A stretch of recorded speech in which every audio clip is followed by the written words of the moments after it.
আসসালামু আলাইকুম প্রিয় দর্শক ও শুভাকাঙ্ক্ষী, আপনাদের সবাইকে আমার ইউটিউব চ্যানেলে স্বাগতম। আজকে আপনাদেরকে দেখাবো গ্রাম্য পরিবেশে মাছ ধরার জন্য মানুষের যে বিভিন্ন টেকনিক অ্যাপ্লাই করে সেটা দেখানোর চেষ্টা করব।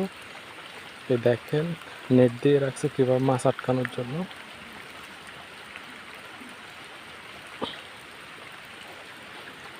আর এই দেখেন স্রোত যাইতেছে, ওইখানে আরেকটা নেট দিয়ে রাখছে।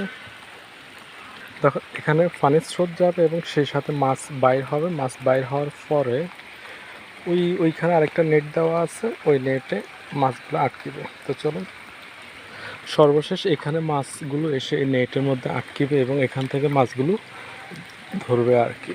আর আমি দেখি মাছ আসছে কি না।